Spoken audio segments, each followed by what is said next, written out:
My TV ప్రేక్షకులకి అశేష ఆంధ్రప్రదేశ్ ప్రజానికానికి తెలుగు వారందరికీ కూడా స్వాగతం అండి. అందరికీ జై శ్రీరామ్.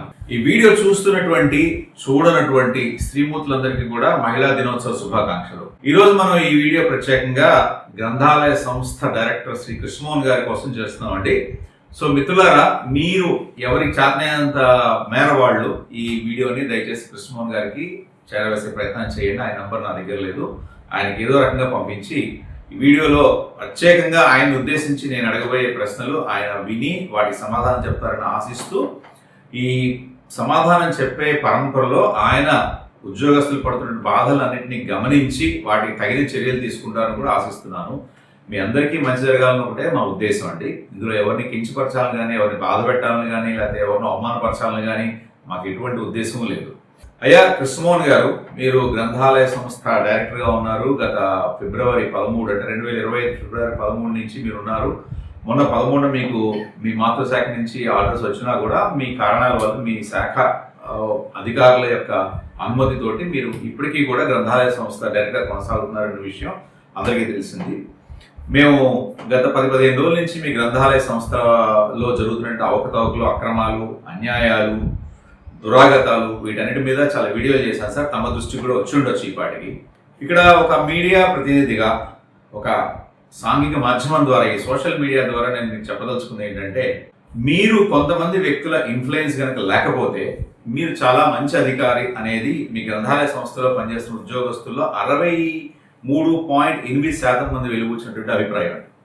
మేము సేకరించిన శాంపుల్స్ ప్రకారం 63.8% మంది మీరు ఇన్ఫ్లుయెన్స్ కాకపోతే, మీ కింద ఉద్యోగస్తులు కొంతమంది మిమ్మల్ని తప్పుదో పట్టిస్తున్నారు. అటువంటి ఇన్ఫ్లుయెన్స్ నుంచి కనుక మీరు బయటకు వచ్చి మీరుగా మీ ఉద్యోగాన్ని, మీ విధి నిర్వహణ చేసినట్లయితే కనుక మీరు చాలా మంచి వ్యక్తి, మంచి అధికారి అనేటువంటి విషయాన్ని చాలా మంది అభిప్రాయపడుతున్నారు సార్. ఇప్పుడు నేను ప్రముఖంగా ప్రస్తావించే విషయాల్లో మొట్టమొదటిది, కొంతమంది వ్యక్తులకి ప్రమోషన్ వచ్చి సరైన కారణాలు చూపించకుండా నెక్స్ట్ డే, అంటే సుమారు ఒక 24 గంటలు 48 గంటల వ్యవధిలోనే వాళ్ళని కెప్టెన్ ఎబియన్స్లో పెట్టిన తర్వాత వాళ్ళు కోర్టుకు వెళ్తే, కోర్టు ప్రమోషన్స్ మీద స్టే ఆర్డర్ ఇస్తే, ఆ స్టే ఆర్డర్ను బేఖాతరు చేసి ఒక 4 ఉద్యోగస్తులకి ప్రమోషన్ ఇస్తే, మీ శాఖ ఉన్నతాధికారులు ఎవరైతే ఉన్నారో వారు ఒక 4కి ప్రమోషన్స్ ఇస్తే, ఈ పేర్లు కూడా నేను మీకు వీడియోలో చెప్పాను సార్, ఇస్తే దాని మీద కంటెంట్ ఆఫ్ ది కోర్టు కింద పెడితే రిట్ అపీల్ని ఫైల్ చేసింది మీ శాఖ.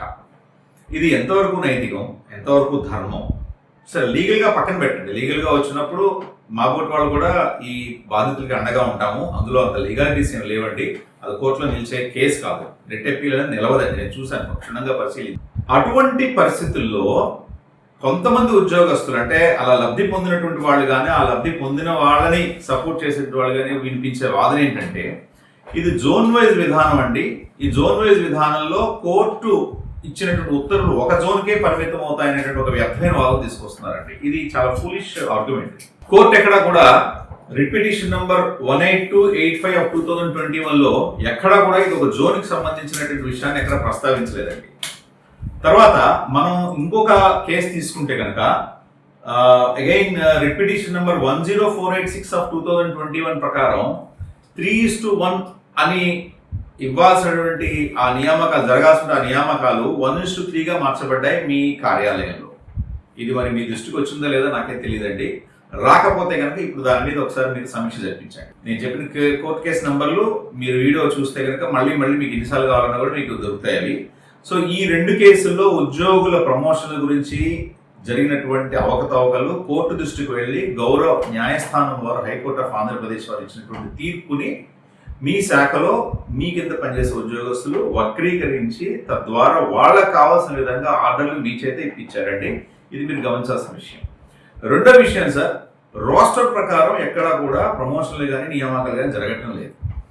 రోస్టర్ 1/100, 2/100 అలా తీసుకుంటూ వెళ్తే ఎన్నిసార్లు రోస్టర్లు మీరు మార్చుతున్నప్పటికీ కూడా ఆ కాలక్రమేణా రావాల్సినటువంటి ఆర్డర్ ఆఫ్ ప్రయారిటీలో రావాల్సినటువంటి రోస్టర్ విధానంలో ప్రమోషన్లు, నియామకాలు జరగట్లేదు సార్. మూడో ముఖ్య విషయం, ఫేక్ సర్టిఫికెట్లతోటి మీ సంస్థలో పనిచేస్తున్న ఉద్యోగుల మీద మీరు ఇప్పటివరకు ఏ చర్యలు తీసుకోలేదు.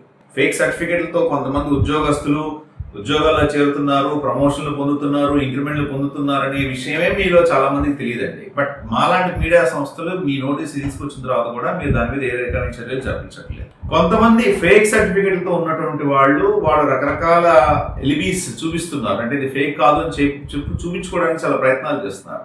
ఇది ఫేక్ సర్టిఫికేట్ అవునా కాదా నిర్ధారించుకోవడానికి చేయాల్సిన ప్రక్రియకి ఒక నిర్దిష్టమైనటువంటి విధానం ఉంది సార్. ఆ విధానం ఏంటంటే, ఒక ఉద్యోగస్తుడు సర్టిఫికేట్ సమర్పిస్తే ఆ సర్టిఫికేట్ మీద అనుమానం కనుక వస్తే లేదా ఎవరైనా ఎలిగేషన్స్ చేస్తే ఆ సర్టిఫికేట్ ని ఇష్యూ చేసినటువంటి జారీ చేసినటువంటి ఆ విశ్వవిద్యాలయానికి కానీ ఆ ఇన్స్టిట్యూషన్కి కానీ మీరు ఎంక్వైరీకి ఒక లెటర్ పంపించాలి. First point. సెకండ్ పాయింట్, వాళ్ళు మేమే జారీ చేశామని చెప్పినప్పటికీ కూడా ఇతను ఎంప్లాయీ ఎవరైతే ఉన్నారో, ఎవరి మీద అయితే మీకు అనుమానం వస్తుందో, ఎవరి మీద ఎలిగేషన్స్ వస్తున్నాయో అతను ఆ రోజున అక్కడ పరీక్ష రాశాడా లేదా హాల్ టికెట్ తోటి మీరు కన్ఫర్మ్ చేసుకోవాలి. పూర్వకాలంలో అయితే సీసీ కెమెరాల వ్యవస్థ లేదు, బట్ ఈ రోజుల్లో అయితే సీసీ కెమెరాల వ్యవస్థ అనేది ఒకటి ఉందండి. పూర్వకాలంలో కూడా ఆ పర్టికులర్ వ్యక్తి, ఆ పర్టికులర్ ఎంప్లాయీ ఆ రోజున అక్కడ ఎగ్జామ్ రాశాడా లేదా అనేది మీరు కనుక్కోవాలి సార్. మీరు అనర్హులందరికీ ఉద్యోగాలు ఇచ్చి వాళ్ళకి వేల జీతాలు ఇస్తూ ప్రజాధనాన్ని దుర్వినియోగం చేస్తున్న వాళ్ళు అవుతారు. మూడో విషయం అండి, బ్యాక్లాగ్ పోస్టులు, ముఖ్యంగా ఎస్సీ ఎస్టీ బ్యాక్లాగ్ పోస్టుల విషయంలో జరిగినటువంటి అవకతవకల మీద ఆర్టీఐ కూడా ధృవీకరించింది సార్. ఆ డాక్యుమెంట్ ఇంకా మా చేతికి రావాలి మీకు ఆ ప్రూఫ్ చూపించడం కోసం. But it is confirmed. Backlog పోస్టుల భర్తీ విషయంలో చాలా అవకతవకలు జరిగాయి సార్. అనేక లక్షల రూపాయల చేతులు మారాయి. మీ ఆఫీస్లో డైరెక్టర్ ఆఫ్ పబ్లిక్ లైబ్రరీస్, మీ కార్యాలయంలో పనిచేస్తున్న ఒక ఉద్యోగి తన సహోద్యోగిని, ఒక మహిళా ఉద్యోగి యొక్క కుమార్తెకి ఫోన్ పే ద్వారా డబ్బులు రప్పించుకుని కార్యకలాపాల్లో కొంతమంది దగ్గర నుంచి, లబ్ధిదారుల దగ్గర నుంచి డబ్బులు ఫోన్ పే రూపం ద్వారా కూడా రప్పించుకున్నారనేది చాలా విశ్వసనీయ సమాచారం. దీని మీద మీరు లోతుగా అధ్యయనం చేయాల్సిందే, చేసి దోషులను పట్టుకుని శిక్షించాల్సిందే సార్. డెప్యుటేషన్ మీద ఒక అధికారి, ఒక ఉద్యోగస్తుడు ఎన్ని సంవత్సరాల పాటు పనిచేయచ్చు, దీనికి కూడా నిర్దిష్టమైన గైడ్ లైన్స్ ఉన్నాయి. దీని ప్రకారం చూస్తే మొట్టమొదట మీ కింద పనిచేస్తున్న సాయి అనే వ్యక్తి 12 సంవత్సరాలుగా డెప్యుటేషన్ మీద ఉన్నాడు. ఇది ఎంత ఇల్లీగల్ అంటే, ఎంత అనైతికం, ఎంత ఉల్లంఘన, ప్రభుత్వ విధానాల్ని ఏ మేర ఉల్లంఘన జరిగింది అనేది ఈ ఒక చిన్న ఉదాంతం బయట పెడుతుంది సార్. డెప్యుటేషన్ మీద వాళ్ళకి కావాల్సిన ప్లేస్కి వెళ్ళి పాతుకుపోయినటువంటి ఉద్యోగస్తులు చాలా మంది ఉన్నారు సార్. మీ ఆఫీసులతో సహా చాలా మంది ఉన్నారు. అలాగే ప్రమోషన్ పొందినటువంటి వ్యక్తి ఏ ప్రాంతానికి అయితే ట్రాన్స్ఫర్ చేయబడ్డాడో అక్కడికి వెళ్లకుండా కూడా మీ కార్యాలయంలో కూర్చొని ఉద్యోగం చేస్తున్నారు కొంతమంది. ఈ ప్రమోషన్ల ప్రక్రియని, ట్రాన్స్ఫర్ల ప్రక్రియని అపహాస్యం పాలు చేస్తున్నా కూడా మీరు నిమ్మకు నీరెత్తున్నట్టు ఉండడం అనేది ఎన్నో విమర్శలకు దారితీసుకోండి. మీరు ఈ విషయాలన్నింటి మీద చాలా చాలా సీరియస్ గా, లోతుగా, పారదర్శకంగా ఒక రకమైన ఇన్వెస్టిగేషన్ చేస్తేనే, సమీక్ష జరిగితేనే ఉద్యోగస్తుల్లో ఆ 63.8% మంది ఎవరైతే ఉన్నారో వాళ్ళకి గౌరవం నిలుస్తుంది సార్. వాళ్ళతో పాటు మిగతా వాళ్ళకు కూడా మీ మీద గౌరవం పెరుగుతుంది. జోన్ 1, జోన్ 2, జోన్ 3 ఈ ఎక్కడా కూడా ఏ కోర్టు తీర్పుల్లో, ఏ రిట్ పిటిషన్లో వాదులు ప్రతివాదులు కూడా ఎక్కడా ప్రస్తావించినటువంటి విషయాన్ని కొంతమంది మీకు లేని విషయాన్ని చూపించి ఇది ఆ జోన్ కి సంబంధించింది కాదు, ఇది ఈ జోన్ కి సంబంధించింది కాదని చెప్పి వాళ్ళకి కావాల్సిన వ్యక్తులకి ప్రమోషన్ ఇచ్చేస్తారండి. తర్వాత ముఖ్య విషయాల్లో శ్రీ పాలంకి నాగరాజు గారు, వీరి మీద మీ దగ్గర ఇప్పుడు డిప్యూటీ డైరెక్టర్ గా ఉన్నటువంటి శ్రీ పీర్ అహ్మద్ గారు జరిపినటువంటి విచారణలో ఏ ఒక్క అంశానికి కూడా తగిన శిక్ష పడలేదు. ఆయన బాధితులు అనేక మంది స్త్రీమూర్తులు, ఈ రోజు మహిళా దినోత్సవం, సో అటువంటి స్త్రీమూర్తులందరూ కూడా ఎవరైతే ఆయన చేత వేధింపబడ్డారో వారు ఒక్కొక్కళ్ళు ఫోన్లు చేసి మాకు వాళ్ళ గాథలు, కన్నీటి గాథలు చెప్తుంటే హృదయం ద్రవించిపోతుంది. కానీ ఆ సాక్ష్యాధారాలు సరిపోవు సార్. మేము మా స్టైల్లో మేము ఇన్వెస్టిగేషన్ చేస్తున్నాము, మాకు ఆధారాలు దొరికిన తర్వాత మేము కూడా మా ఇన్వెస్టిగేషన్ రిపోర్ట్ని మీకే సబ్మిట్ చేస్తాం, మంత్రిత్వ శాఖతో పాటు, కోర్టుతో పాటు, అవసరం వస్తే సివిసితో పాటు. కానీ అంతలోపలే మీరు పారదర్శకతకి ఒక ఉదాహరణగా మీరు తక్షణం అటువంటి ఆఫీసర్ల మీద చర్యలు తీసుకుంటే చాలా హర్షణీయం సార్. మీ పనితీరుని భేష్ అంటారు. మిమ్మల్ని సపోర్ట్ చేస్తుంటే మీ ఉన్నతాధికారులు కూడా చాలా హ్యాపీగా ఫీల్ అవుతారు. పోలే కృష్ణమోహన్ గారు చక్కగా పనిచేస్తున్నారు, మొత్తానికి మనకి మాట రానివ్వట్లేదు, మనం చేసిన రికమెండేషన్కి ఆ గౌరవానికి భంగం కలిగించట్లేదు అనేటువంటి ఒక సంతోషం వ్యక్తం చేస్తారు. ఎవరైతే మెడికల్ గ్రౌండ్స్ మీద ట్రాన్స్ఫర్లకి అర్హులో వాళ్ళని మీ కింద ఉద్యోగస్తులు కన్సిడర్ చేయకుండా మిమ్మల్ని తప్పుదోవ పట్టిస్తున్నారు. భార్యకి బాగుండకపోయినా, అతనికి బాగుండకపోయినా, కుటుంబంలో రక్త సంబంధాలకు ఎవరికైనా బాగుండకపోయినా వారు కోరుకున్న చోట ట్రాన్స్ఫర్ చేయాలనేటువంటి నియమ నిబంధనల్ని ఏ మాత్రం లెక్క చేయకుండా బేఖాతరు చేసి తొంగలో తొక్కి అటువంటి అభ్యర్థనల్ని, అటువంటి అపీల్స్ని, అటువంటి రిక్వెస్ట్ని మీ దాకా రానివ్వకుండా వాళ్ళు సైడ్ ట్రాక్ చేస్తున్నారు సార్. అది ఎవరు చేస్తున్నారు, ఎందుకు చేస్తున్నారు, దానిలో వాళ్ళ ఇంట్రెస్ట్ ఏంటి, ఇది కూడా మీరు తక్షణ సమీక్ష జరిపించి ఇన్వెస్టిగేట్ చేసి పారదర్శకంగా అందరికీ తెలిసేలా చేసి దోషుల్ని శిక్షించాలి. బీడీసీ ఉద్యోగస్తులు, పార్ట్ టైం ఉద్యోగస్తులు, కాంట్రాక్ట్ ఉద్యోగస్తులు వీళ్ళ ముగ్గురు చేస్తుంటే హాహాకారాలని మీ దాకా చేరనివ్వట్లేదు సార్.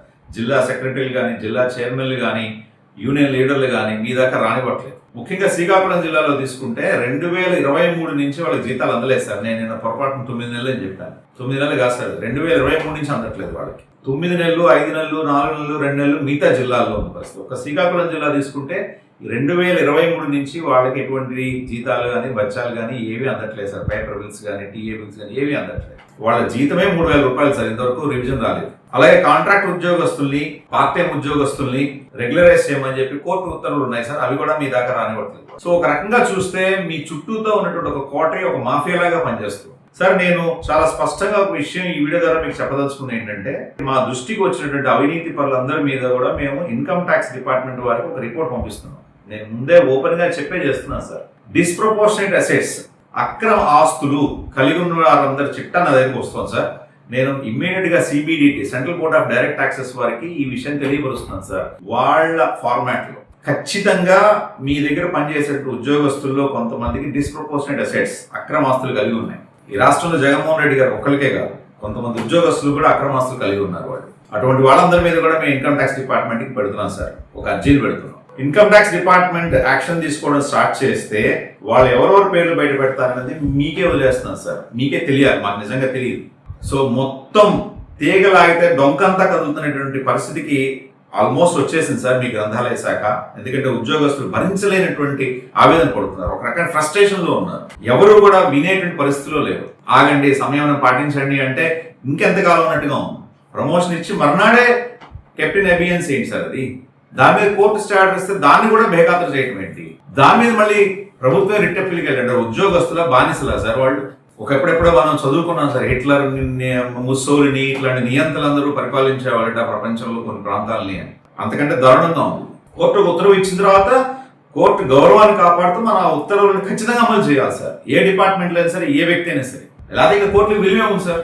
లీగల్ ప్రక్రియలో భాగమే కదా ఈ రిట్ అప్పీల్ వేయడం అనేటువంటి ఒక వాదన ఉంది సార్. అది అనైతికం. అది కోర్టు కూడా కొన్ని సాంప్రదాయాలను గౌరవిస్తుంది. చట్టము, సెక్షన్స్, BNS, ఒకప్పుడు IPC, ఇవన్నీ కూడా 99% వరకే. 1% మానవత్వం అనేది ఉంటుంది సార్. సాంప్రదాయాలు ఉంటాయి. ఆ సాంప్రదాయాలను గౌరవించాలి. మీ సంస్థలో పనిచేసిన ఉద్యోగస్తులు అంటే మీ బిడ్డ లాంటి వాడు. ఇవాళ మీరు డైరెక్టర్ గా ఉన్నారు, రేపు పొద్దున ఇంకోళ్ళు వస్తారు, మీ ముందు ఇంకోళ్ళు ఉన్నారు. ఎప్పుడైతే ఉద్యోగస్తుల కంటి వెంట నీళ్లు రప్పించారో ఆ ఉసురు మీకు ఏదో తగులుతుంది, ఏదో రూపంలో తగులు తీరుతుంది. కృష్ణమోహన్ గారు, దయచేసి ఆలోచించండి. మీరు మీ చుట్టూతో ఇన్ని విషయాలు జరుగుతున్నా మీ మౌనం అనేది చాలా మందికి రకంగా అపాయకరంగా తయారైంది. మీ మౌనం అనేక అనర్థాలకు దారితీస్తుంది. మీకు పై వాళ్ళ ఆశీస్సులు ఉండొచ్చు, అండదండలు ఉండొచ్చు, లేకపోతే మీ అండదండలు మీ కింది వాళ్ళకు ఉండొచ్చు. కానీ ఇదంతా కూడా 1%, 2% వేశారు. 98% సామాన్య ప్రజలు. ఏ వ్యవస్థలైనా తీసుకోండి, చలిచీమలు ఏకమై అదేదో మనం చిన్నప్పుడు చదువుకున్నటువంటి విధంగా పెద్ద అనకొండను కూడా వాళ్ళు మట్టి కల్పించుకోవాలి సార్. మీరు గ్రంథాలయ శాఖలోనే కొనసాగదలుచుకుంటే దయచేసి అన్ని విషయాల మీద ప్రక్షాళన చేయండి. ఈ వీడియో ప్రత్యేకంగా మీకోసం ఎందుకు చేస్తున్నానంటే, ఏదో ఎవరినో ఉద్దేశించో లేకపోతే ఏ మంత్రి గారికి విన్నవించుకోవడమో ఇవన్నీ కూడా అంత ఎఫెక్టివ్ గా ఉండకపోవచ్చు అనే ఒక ఆలోచనతోటి ఇవాళ స్ట్రైట్ గా మీతోనే మాట్లాడడానికి ఈ వీడియో చేస్తున్నాను సార్. నేను పెన్షనర్లు ఆగ్రహం, వాళ్ళ ఆవేదన ఏ స్థాయికి వెళ్ళిందంటే సాక్షాత్తు శాఖ మంత్రి గారినే మార్చాలనేటువంటి డిమాండ్ దాకా వెళ్ళింది సార్. ఎవరో ఒకళ్ళు ఇద్దరు యూనియన్ లీడర్లు దాన్ని ఖండించడానికి ప్రయత్నం చేశారు, కానీ ఆ ఖండలకు అంత విలువ లేదు. మానవత్వానికి విలువ ఇవ్వని వాళ్ళకి అలాంటి మనుషులు విలువ ఇవ్వక్కలేదు సార్. అలాంటి మనుషులు విలువ ఉండదే ఉండదు. యూనియన్ లీడర్లు అంటే యూనియన్ సభ్యులకి వాళ్ళు అన్ని రకాలుగా అండదండలుగా నిలబడాలి. గౌరవ మంత్రి గారు కొమ్ము కాయడం మూలంగా ఈ ఉద్యోగస్తులకు ఏ రకమైన బెనిఫిట్ జరగదు సార్. మీరు రేపొద్దు రిటైర్ అవుతారు కదా, మీరు ఒక్క సెకండ్ ఆలోచించుకోండి. మీ పెన్షన్ అయిపోతే ఎలాంటి పరిస్థితులు ఉంటాయి మీకు? మీ ఆర్థిక పరిస్థితులు నాకు అంతగా తెలియదు సార్. మీకు వెనకాల ఏమన్నా కోట్ల రూపాయల ఆస్తిపాస్తులు ఉన్నాయేమో నాకు తెలియదు.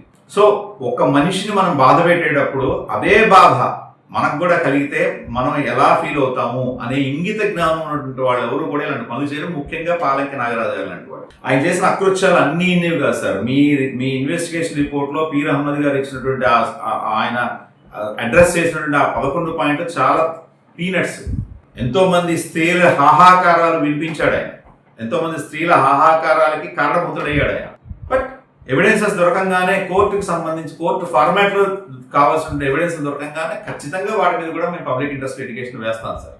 ఆ లోపలే మీరు చర్యలు తీసుకుంటే మీరు వాళ్ళ మనసుల్లో మంచి స్థానాన్ని సంపాదించుకుంటారు. మీకు ఒక ఆత్మ సంతృప్తి మిగులుతుంది. ఎస్, నేను కూడా ఒక మంచి పని చేశాను, ఫోన్లే వస్తే వచ్చే ఇన్ని ఎలిగేషన్స్, కనీసం ఇప్పుడైనా కూడా నేను కొంతమందికి న్యాయం చేయగలిగినటువంటి ఆత్మసంతృప్తి మీకు కూడా మిగులుతుంది. Sir, we should never support A wrong cause. This is the fundamental principal of the life. What come may go, we should never never never never support A wrong cause. So Krishnamohan గారు, దయచేసి నేను చెప్పినటువంటి విషయాలన్నీ కూడా మీరు తక్షణం సమీక్ష జరిపించి దోషుల్ని, అందుకు కారణభూతులైనటువంటి వాళ్ళందరినీ కూడా తగు రీతిన శిక్షించండి. చట్టం ఏం చెప్పింది, మీ లైబ్రరీ మాన్యువల్ ఏం చెప్పింది, వీటన్నిటి ప్రకారం శిక్షించండి. అట్లీస్ట్ చర్యలు తీసుకోవడం ప్రారంభించండి సార్. Thank you.